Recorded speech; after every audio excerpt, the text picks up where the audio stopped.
City County Planning Commission, please come to order.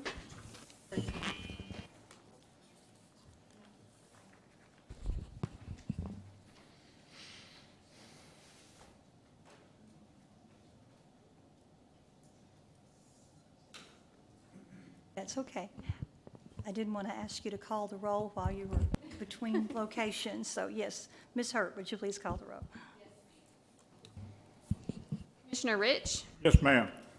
Commissioner Vitale, Yes, ma'am. Commissioner Balance, Commissioner Clark, Yes. Commissioner Coppinger, Yes, ma'am. Commissioner Graham, Yes, ma'am. Commissioner Volkert, Commissioner Gay, Yes, ma'am. Commissioner Warren, Ma'am. Commissioner Madison, Yes, ma'am. Commissioner Houston, Yes, ma'am. Chair Runner. Yes, ma'am. Commissioners, you've all had a chance to review the summary minutes of the September 20th meeting. Any corrections to those minutes? No corrections. I'll ask for a motion. So moved. Thank you, sir, and we need a second. Second. Thank you. Commissioner Rich, Yes, ma'am. Commissioner Vitale. Yes, ma'am. Commissioner Balance. Yes, ma'am. Commissioner Clark, Yes. Commissioner Coppinger, Yes, ma'am. Commissioner Graham, Yes, ma'am. Commissioner Gay, Yes, ma'am. Commissioner Warren, Ma'am. Commissioner Madison, Yes, ma'am. Commissioner Houston, Yes, ma'am. Chair Runner. Yes, ma'am. Chairman Runner, I request that you order that the Warren County zoning ordinance, subdivision regulations, and the comprehensive plan with all of its elements effective as of this date be introduced as exhibits for each of tonight's hearings. I further request that you order that the staff reports, all attachments, together with the commission's file for each application be introduced as exhibits. Finally, I ask that Ben Peterson, Executive Director, and Rachel Hurt, Planner, be sworn as witnesses before you, and that their oath and qualifications be reflected in the record for each hearing. Swear to tell the truth before this commission. Thank you both. You'll notice that on the financial report, we have an audit presentation. We had an audit done by Gilbert & Gilbert, and we have Mr. Drew Thompson here tonight to explain that audit report for us. Good evening, everyone. Drew Thompson with Gilbert & Gilbert CPAs. Going to present to you all your audit report for June 30th, 2018. You should have this in your packet of stuff there. And we're going to go to table of contents real quick and just run through that to explain to you what makes up this audit report. Page 1 is the independent auditor's report, which is our letter to you all explaining what opinion you got for the year. Page 2 is the statement of revenues collected and expenses paid arising from cash transactions. That's your all's financial statement. 3 through 6 are notes to those financial statements. 7 through 9 is a budget to actual comparison. And 10 through 11 is a report on internal control that we talk about your all's internal control and any findings if we had any for the year. I have you go to page 1. Which is the auditor's report. You'll see about halfway down the opinion paragraph, and it states that, in our opinion, the financial statements referred to above present fairly in all material respects. And what that means, you all received unqualified opinion again this year, which is the best opinion that you can receive on an audit, also known as a clean opinion. And obviously that is the goal each year, and that was your all's result again this year. We'll jump over to page 2. This is your financial statement. You all are a cash basis entity that we do your all's audit on a cash basis of accounting. You'll see that total receipts were $2,681,719. That does include your surety bond because we have to account for everything that comes in. So that does include those surety bond deposits. And the same with total disbursements, the $2,189,097 includes those redemptions of surety bonds in the amount of $728,230.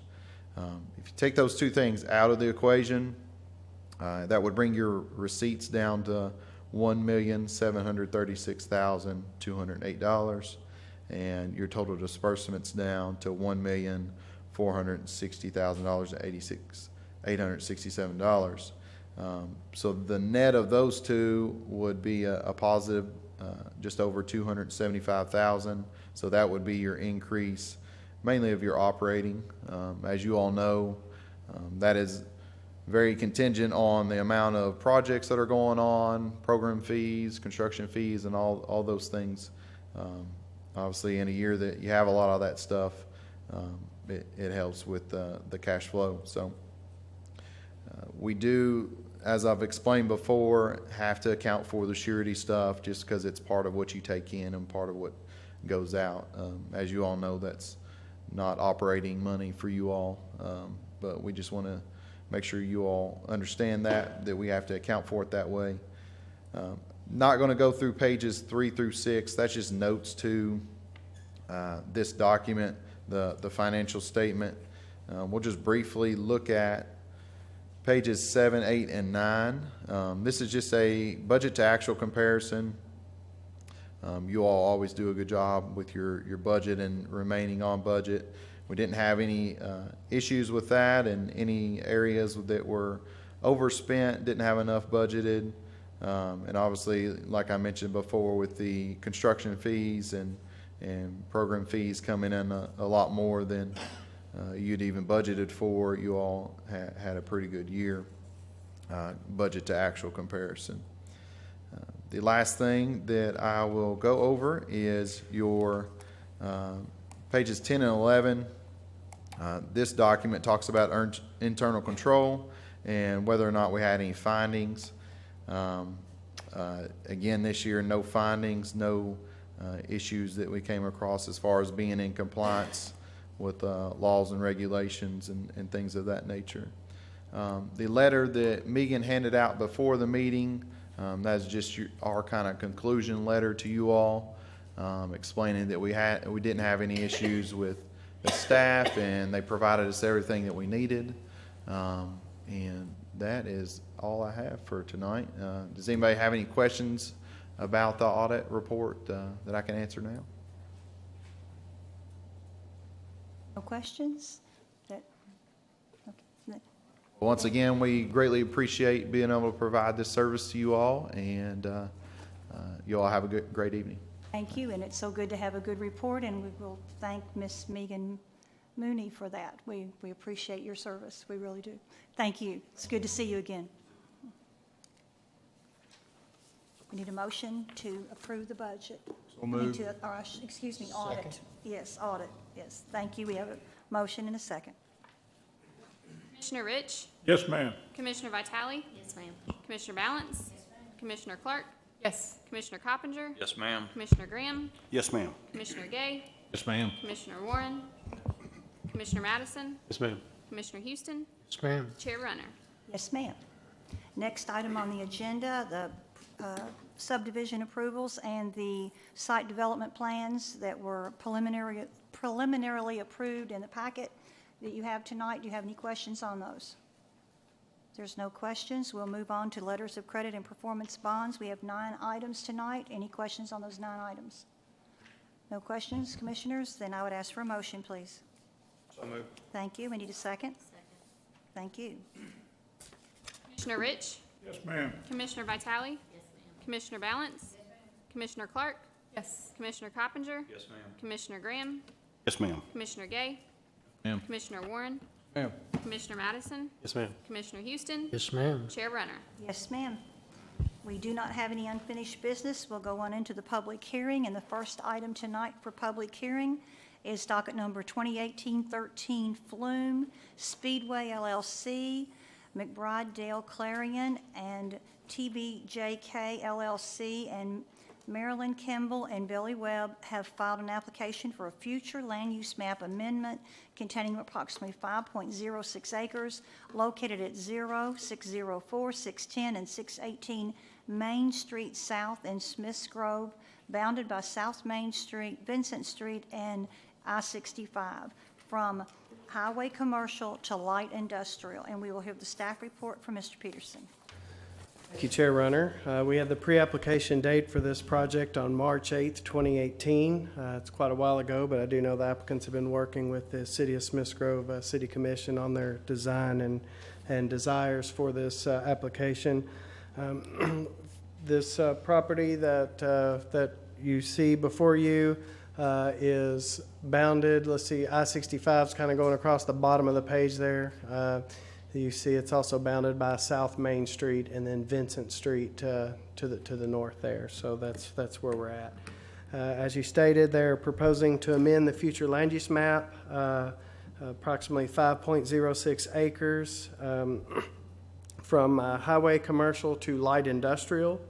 So if the future land use map amendment is successful tonight, the applicants would later like to rezone the property to allow a convenience store and truck stop on the properties, and we'll look a little bit more about to their layout here in just a minute.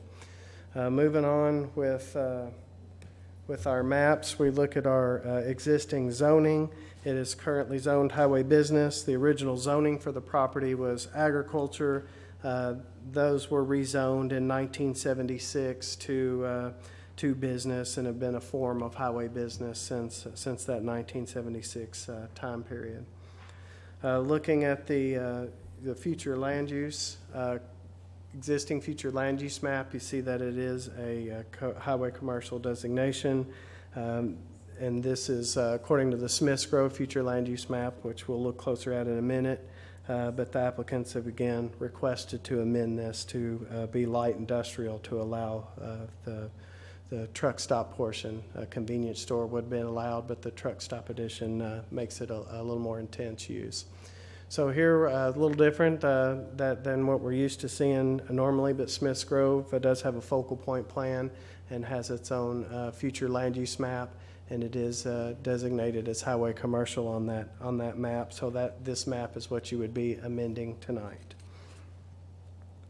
I'll just go ahead and move on to the exhibit. That's just the drawing that shows the existing conditions and the area they're proposing to amend the FLUM to, and then I'll just leave it up on their preliminary development plan there to as we talk through the rest of the staff report. So I'm going to go ahead and read our points to consider at the bottom of the first page, and so we consider those as we read through the rest of the staff report. So the Smiths Grove Focal Point Plan limits light industrial developments to areas currently designated as light industrial on the Smiths Grove FLUM. So again, this particular use with the truck stop requires the light industrial use, but is currently designated as highway commercial. So if we amend this future land use map tonight, then a rezoning and variance application would be the next step in the process as early as your next meeting. And then again, as always, the Planning Commission's job is to determine if the proposed development is compatible with the adjacent area within this area. So moving along to page 2 of the staff report. Starting about halfway down, we look at LU 114 out of the comprehensive plan that gives the procedures for amending the future land use map. So the applicants are proposing the amendment based on that third bullet point for consideration tonight. We'll go ahead and read that the proposed use is clearly compatible with the existing surrounding development as demonstrated by the applicant. This review should include a compatibility assessment of the proposed use, which includes, but is not limited to, the location and bulk of the building and other structures, the building height, building materials, the intensity of use, density of the development, location of parking and signage within the surrounding areas. In addition, the applicant must prove that the proposed amendment will not result in development that exceeds the capacity of the existing infrastructure, such as roads, water, sewer, and stormwater. The applicants, as part of their application, supplied a summary to address the criteria. That summary statement addresses the square footage, the number of the fuel pumps, transportation, building materials, landscaping, signage, and other various items that is attached within the supplemental information towards the back of the staff report. Moving on to the site characteristics review that staff looked at. We looked at the layout, the lot sizes, and the setbacks, and that's what you see there before you. We can move back and forth through some of the maps if you have any questions. Looking at the transportation infrastructure, The properties have frontage on South Main Street, which is Kentucky Highway 101, which is a state-maintained rural major collector. And then also on frontage on Vincent Street, which is a city-maintained urban local roadway. It does have 50 foot of right-of-way, but it's currently only 18 feet of pavement width. And I'll just point out now that there is a proposed widening of towards the intersection on Vincent Street, which is here where it intersects with Main, to accommodate the semi-trucks as part of this proposal that they're showing there. Of course, these properties are adjacent to Ramp 38 on I-65, but of course do not have direct access to I-65. With regards to fire protection, the property is served by the Smiths Grove Volunteer Fire Department. We looked at the water adequacy with the Warren County Water District, and they do have adequate water flow to meet the fire protection requirements for this particular property. Sewer is available on the property, so wastewater is adequate there. There is an existing tree line along the southern property line as part of the natural features. Prime farmland. The properties are comprised of a soil type that is designated as prime farmland. There are existing businesses along Kentucky 101 but agriculture use is present in the rear portion of those properties. Last thing we looked at was the area-specific policy review. The properties are located, again, within the boundaries of the Smiths Grove focal point plan. If this application is approved, then as part of the rezoning application, we would evaluate items within that Smiths Grove focal point plan at that time. Applicable policies from the Smiths Grove focal point plan include items relating to the future land use map, infill development, and size and scale and the type of the development, which is again for this body to determine if this proposal would be compatible. So that's all I have for the staff report. Be happy to answer any questions, and I know the applicants are here and may want to add to that. Commissioners, do you have? And would you give me oriented, is there already a truck stop at this exit? No, sir. Well, not on this property. Across the street, there is. So There had been if this is the Smiths Grove exit, hadn't there been a truck stop on the other side of the 65 for quite some time? yeah. So if you look here, there's a existing truck stop here, and this is on this side. Currently, I think it's Mrs. Betty's Restaurant, and then there's a pizza place right next door to that. And the existing truck stop, does it have this? Does this have the same zoning? Yes, it is it is industrial zoning there, and they're in the process of upgrading that and redeveloping that site. See, okay. Have any other questions before we hear from the applicant? Is it a marathon station first before you get to the restaurant and the? I can't remember the brand. It is a gas station, but I I can't think remember they're- the brand. I think it is Marathon. I believe the truck stop across the road is Exxon. Marathon and there then you one go. across.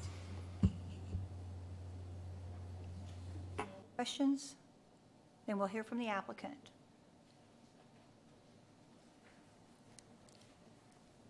If you'd state your name and address for us, please. Sure thing. My name is Rob Sweet. I'm with McBride Dale Clarion, 5721 Dragon Way, Suite 300, Cincinnati, Ohio 45227. Here, To tell the truth, I do. Sorry, I've been in the car for a couple hours, so I've been talking to myself, so I apologize for that. quite all right. I'm here tonight with Mike Smead. He's with Speedway Construction, and I'm here tonight with Roy Chamberlain. He's with Speedway Real Estate. We also have a few members of the City of Smiths Grove governmental body here with us, the mayor, city council, and the police chief as well. First off, before I go any further, I want to thank staff. They've been accommodating to us out-of-towners. Let's put it that way. We're about 4 hours north, and they've been helping us through the process and telling us what we need to do and making sure that we have all our I's dotted and T's crossed. So thank you so much. And then also, too, we've been working with the city of Smiths Grove for quite some time. So as Mr. Peterson mentioned, we started this thing 3/8. We started some meetings with the city back in March.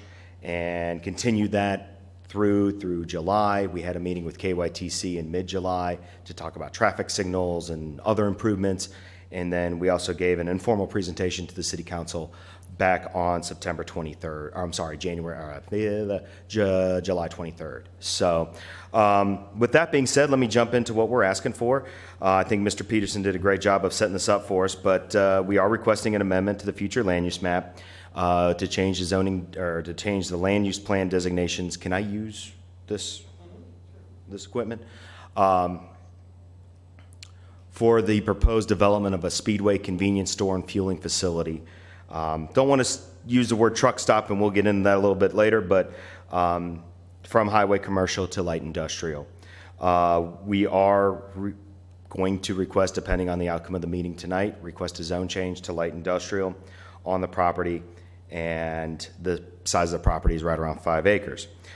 Speedway has the option to purchase this property. They propose to develop about a 4,600 square foot convenience store, about a 5,400 square foot automobile fueling canopy with 8 double-sided dispensers, and a 2,700 square foot diesel fueling canopy with about 4 lanes, fueling lanes. The zone change, hold on, I lost my place. The truck / diesel fueling is not permitted in the HB district, which we knew, but the gas station portion of it is. And the diesel fueling is allowed in the LI district. So the support for the amendment, as Mr. Peterson stated, this was approved in '76. So the zoning has been out there for approximately 40 years. In that time span, I was born. That was 2 years before I was born, if that's dating me at all. So there's been some character changes, as we feel. And again, there's more vehicles on the roadway now than there were back then. There's more trucks on the roadway. Smiths Grove is at a unique position where it's 100 miles south of Louisville and all the warehousing and development down behind there. And it's about 105 miles north of Nashville, with all on the north side with all the warehousing there. So we're seeing a lot more influx of trucks. In that 40 years, we've also had the advent of the internet and Amazon, and everybody loves getting packages and getting packages delivered, and the best way to get that to us is through trucks and other types of vehicles. We heard the term truck stop a lot. That is true. We do service trucks. We don't have maintenance. We don't have anything like that. But keep in mind, there are RVs, there are construction equipment, snow plows, community trucks that will be using this as well, box trucks, vehicles that would have maybe a harder time getting into the automobile fueling portion of the site. The lanes that are out back can be used for the big trucks, but they're also used for the smaller trucks and folks pulling trailers. The industrial classification in the plan encourages rail and truck access for future industrial development. These need to be centered around rail areas and interchanges. This proposed development is centered around an interchange.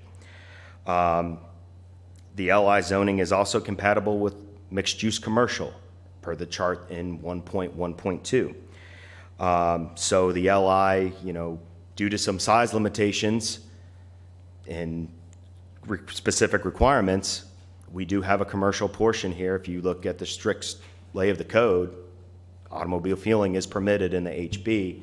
It's the truck portion that gets us into the weeds.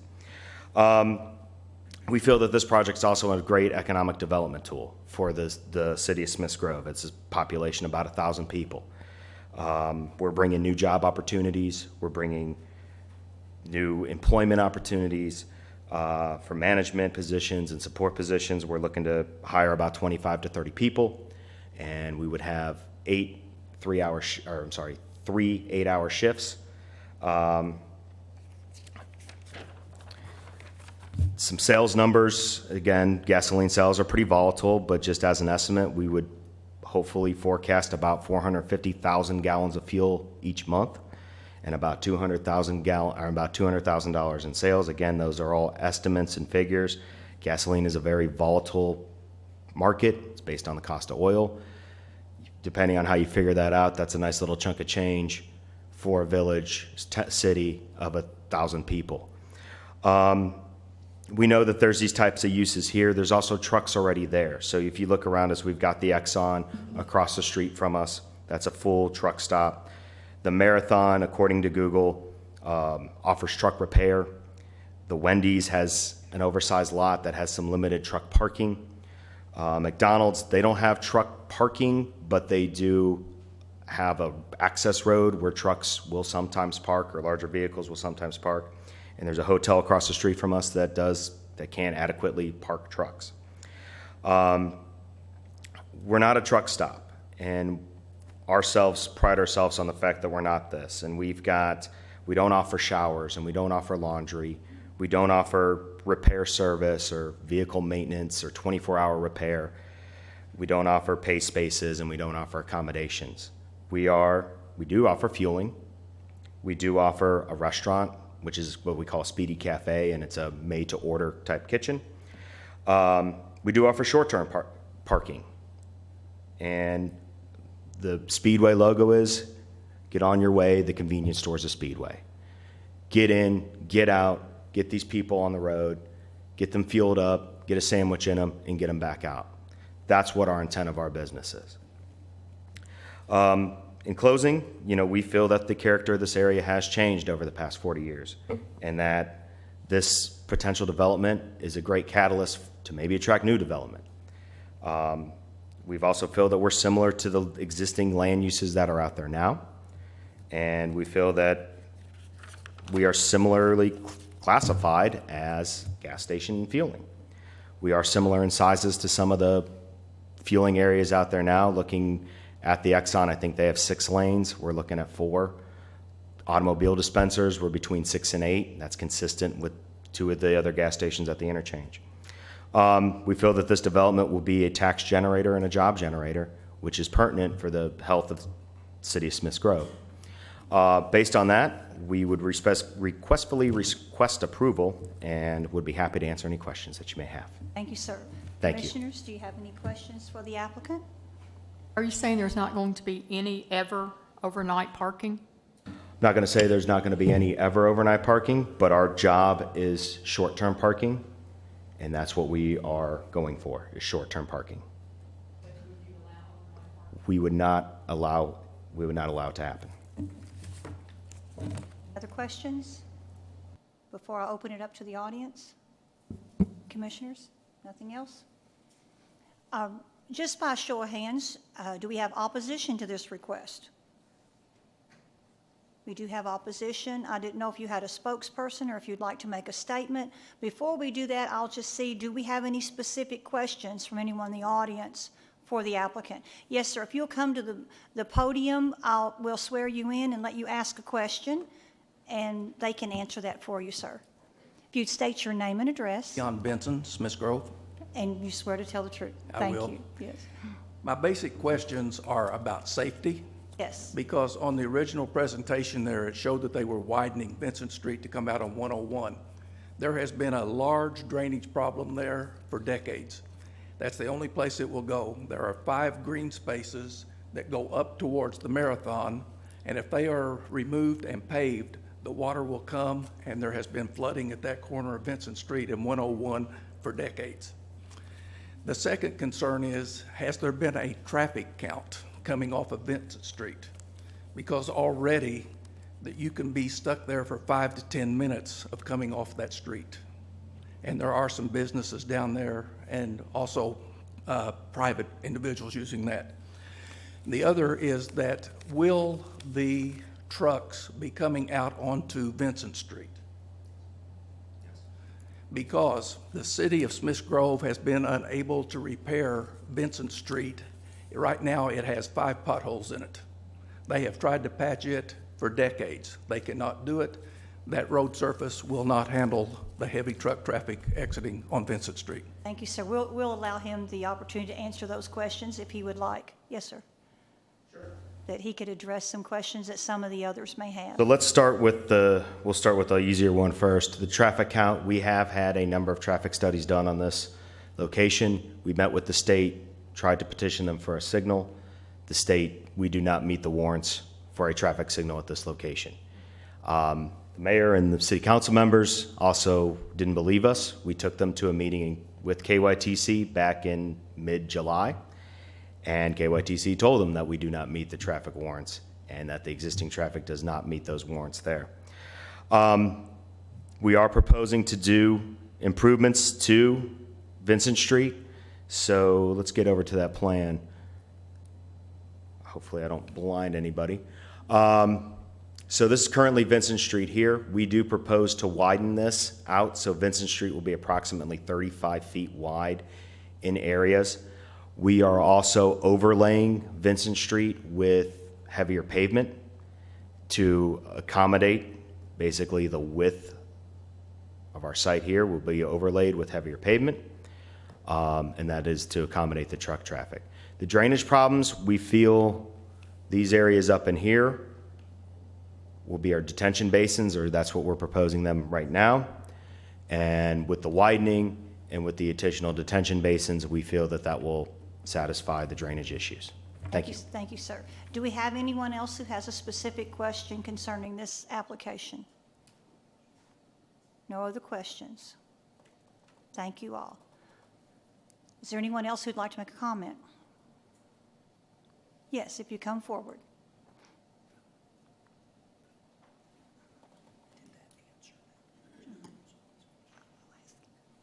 Yes, and we have the opposition. Yes, sir. Mhm. Opposition, Oh, yes, I can't yes, say, yes, my yes, name sir. is John Bryce. I live in Smiths Grove, And, and I'm totally not prepared to speak tonight, but I do Oh, have a that- comment I'd like to make. yes, sir, and if you'd state your address for us? 1376 Hayes, Smiths Grove Road, Smiths Grove.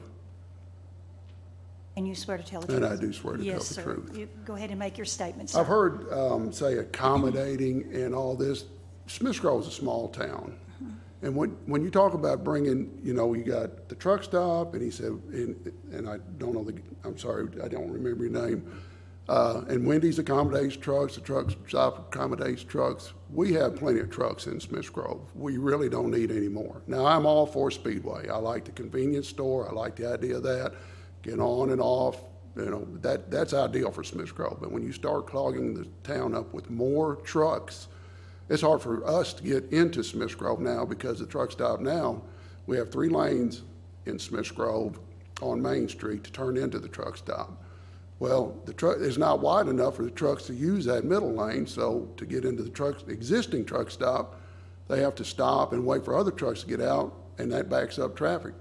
So if we add more trucks and turn it on to an 18-foot Vincent Street, which I know they're going to widen, that concerns me. I wish you would take that into consideration of the residents that live and have to get in and out of Smiths Grove that live there and are not just traveling through. Yes, sir. And again, Speedway, I'm all for the convenience store.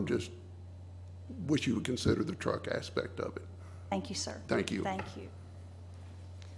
Do we have anyone else that would like to make a statement to give us additional information? Yes, please. Your name and address, please. My name is David Stiffy. I live at 214 Beeler Avenue in Smiths Grove, and Tell the truth. I do. Thank you, sir. I am the mayor at the city of Smiths Grove, and I would just like for the commission, we do appreciate your time, to take consideration that from the beginning when the Speedway folks started talking to us, we've been in support of this as a commission because we understand the traffic issues, and we have met with the state people because 101 is a state road, and we are basically begging for traffic lights, but at this time the traffic count is too low. And a part of this project would be to hopefully up our traffic counts, and they will come back and revisit, and hopefully that we'll start getting our counts up enough that we can start looking at traffic lights and such with the state. But we really feel like it's going to be a uplift for our whole area as far as tax base. And I get comments pretty regular, unfortunately, about our interchange needing a facelift. So we feel like this is a great start for that process. Thank you. And glad to have you with us this evening. Thank Thank you, sir. you. Thank you. Do we have anyone else with a comment? You have one one else? other question, if I may. Yes, yes, sir. Would it be fair to assume that Smiths Grove's drainage requirements would be similar to Warren County, meaning they can't offload any water off-site? Yes. Is that accurate? That's correct. Other questions, commissioners, or comments before I call for a motion? Nothing? Yes, sir. Yes, I sir. think it'd just be good to take a second to remind the audience, but certainly the planning commission too, what the vote is for. This is for the future land use map amendment only. This would allow, if changed, would allow them to then come back and ask for the zone change to then actually change the zone to the light industrial to allow the use that they are proposing. So this is kind of step one. Sometimes we hear these things all together, but this is step one of a two-step process. So this is just to amend the future land use map to then change that, first part to then allow more intense use, which could include the convenience store with a truck fueling station. I guess I'll use that terminology, even though our zoning ordinance doesn't distinguish. So, Yes. but that is what this is for. I just thought that was worth clarifying. I appreciate that, sir. Thank you. Anything else, commissioners? Then I will call for a motion. Make the motion to approve proposed future land use map amendment docket number 2018-13 FLUM based upon the testimony and documents presented at this public hearing. The proposed FLUM amendment has met the directive to amend the FLUM as outlined in LU 114 in the comprehensive plan. Further request this motion include the summary of evidence and testimony presented by the witness this public hearing. Second. Thank you. Thank you. Commissioner Rich? Yes, ma'am. Commissioner Vitale? Yes, ma'am. Commissioner Balance? Oh, she stepped out. Commissioner Clark? No. Commissioner Coppinger? Yes, ma'am. Commissioner Graham? Yes, ma'am. Commissioner Gay? Ma'am. Commissioner Warren? Ma'am. Commissioner Madison? Yes, ma'am. Commissioner Houston? Ma'am. Chair Runner? Yes, ma'am. The motion carried with opposition. Thank you very much. Thank you all. The next item on tonight's agenda, docket number 2018-48Z County. Michael E. Perry and Louise Perry have filed an application to rezone a tract of land containing approximately 2 acres located at 2670 Bill Dedmon Road from agriculture to rural residential with a general development plan. And we'll hear the staff report from Ms. Hurt. Thank you, Chairman Runner. We had a pre-application conference on August the 21st for the property outlined in yellow. As you mentioned, it's located at 2670 Bill Dedmon Road, and the current zoning of the property is agriculture. The current use of the property is also agriculture, and the future land use designation for the property is agriculture. The agricultural future land use designation applies to those areas relatively remote from the expanding rural suburban fringe where agricultural uses are predominant with small and large-scale farm operations. This classification can also include undeveloped areas used for open space and large tract single-family residential property. The proposal complies with LU 111, 112, and 114 due to the exceptions stated in LU 114, and I'll go over that in just a second. So with that, I will note the compatibility with the comprehensive plan, and before I do that, let me jump to the exhibit that was submitted with the rezoning application. There is an existing mobile home located on the property, and the applicants are proposing to subdivide the home onto 2 acres, with the remaining portion of the property to be added to an adjacent agricultural tract of land to the south. That'd be this property right here. And so if you will look at page 2, we have referenced LU 1.1.4, and if you read in the comprehensive plan, you'll see that there are certain exemptions from compliance with the future land use map. This is one of those because no additional number of lots are being created. Essentially, they're proposing to do a reconfiguration of the properties. There are currently 2 lots. One lot would become larger, and then the other one with the home that's to remain would become smaller at 2 acres. With that, I'll jump to our comprehensive plan review section on page 2, which includes our future land use map and category review. Staff evaluated 12 items from the comprehensive plan. Of these 12 items, staff felt that 11 of those were in compliance, and then we did leave it up to the Planning Commission to determine compliance with LU 1.1.3, which relates to compatibility with the surrounding development.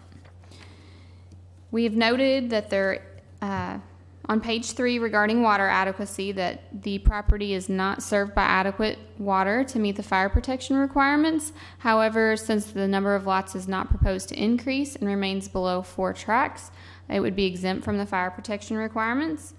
And then under site design and compatibility review, we've noted the surrounding architectural features include a mixture of agricultural and residential structures. The majority of existing residences in the area are 1 story. The existing residence on the property is also 1 story. And regarding building materials, we've noted that the existing home is constructed of a mixture of wood and metal siding with a metal roof, and other homes in the area are constructed of a mixture of vinyl, brick, and metal. And then with that, I'll move on to page 4, which includes the proposed general development plan conditions. Number 1 states that the maximum number of lots would be 1. As you see here, it'd be a maximum of 1 lot containing 2 acres. The remaining portion of the property would be added to an adjacent agricultural tract. Number 3 addresses access to the property. Number 4 addresses the existing tree line, which is located on the southern property line, as you see here on the aerial. And then lastly, number 5 addresses the on-site septic system. And with that, I'll conclude the staff report on page 1. I'll jump back to our points to consider. And we have noted that the proposed development is consistent with the future land use map due to the exceptions stated in LU 1.1.4. The proposed development complies with the majority of the site characteristics review criteria, and the proposed general development plan complies with the majority of the review criteria for site design and compatibility and meets the minimum requirements of the zoning ordinance. I'm happy to answer any questions. Thank you, ma'am. Commissioners, do you have any questions? Nope. Excuse me, help me understand why they need a change. It looks like they're just taking a portion of this lot and adding it to an agricultural tract. Yes, so currently the lot, if you look at the exhibit, the existing tract of land is less than 5 acres. Or the tract of land that they would be subdividing here with the existing mobile home would be 2 acres, which is less than the minimum lot size that's required in the agricultural zone. And so that's what's prompted the rezoning. So If they were able to subdivide the home on 5 acres, there wouldn't be any reason to rezone, but it's just so it's based on the 5 acre lot size. That 5 acre threshold is what's triggering it then? Correct? Yes. I see. Do we have any other questions before we hear from the applicant? No other questions? Thank you, Ms. Hurt. Thank you. Is there anything the applicant would like to add? Anything you need to add? Nothing? Okay. Do we have any questions from anyone in the audience? Do we have any opposition to this request? Commissioners, nothing else? Then I'll ask for a motion, please. Make a motion to approve the proposed zoning map amendment together with condition upon the general development plan, docket number 2018-48Z County. Based upon the testimony and documents presented in this public hearing, the proposed zoning map amendment is consistent with the adopted Focus 2030 comprehensive plan as demonstrated by its compliance with the following objective items. LU 1.1.1, LU 1.1.2, LU 1.1.3, LU 1.1.4, LU 2, LU 2.1.4, LU 2.3.1, CF 2.6, CF 5.3, PR 1.7, NCR 1.1.6, NCR 2.4.1. Therefore, the proposed zoning map amendment is in agreement with the adopted comprehensive plan. Further, I request that this motion include the summary of evidence and testimony presented by the witness at the public hearing. Thank you, sir. We need a second. Thank you, ma'am.